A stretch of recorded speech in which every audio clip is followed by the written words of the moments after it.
With hurdles, the Independent Electoral Commission found itself navigating unprecedented waters to prepare for the local government elections. An inquiry, numerous court rulings to determine whether the vote would go ahead this year.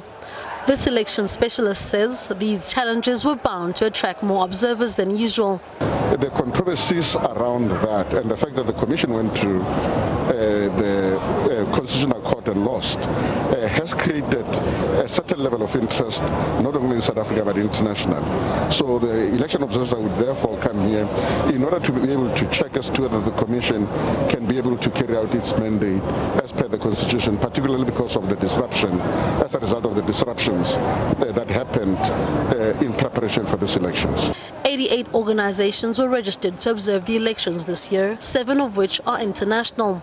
A significant jump from the 67 organizations which carried out observations in 2016. Observers are trained early on the systems of the IEC and how election day unfolds. Spread across the country, they monitored and noted the voting processes on Monday. I think the main part of it is ensuring that democracy doctrines are being upheld, ensuring that the elections are transparent, ensuring that the election process itself is going through smoothly, there's no corruption and no one is voting twice or anything of the sort. And also when you're an observer, you have the opportunity to play an active role in ensuring that the election process is successful and is as transparent as possible. Another role of the observers is to ensure that the voting process isn't exclusionary. We have observed first to acknowledge that the IEC has put a very strong, seamless systems across the country. But at the same time, you're more likely to experience some bit of weaknesses because of threats outside the system, because of weakness, because of online access and so forth.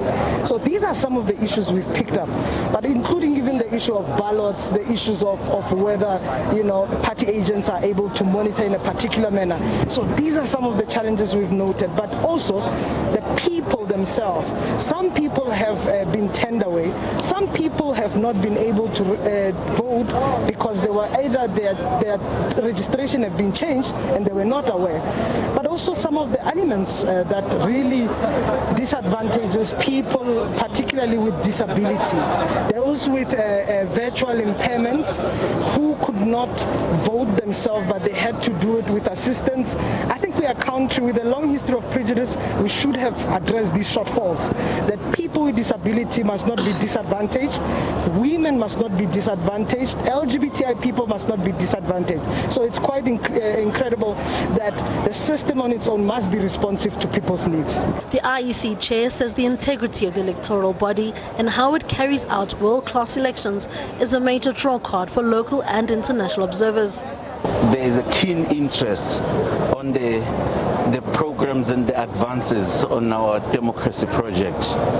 And the other thing is we serve on a number of international bodies and play an active role in making sure that we support and we act in solidarity.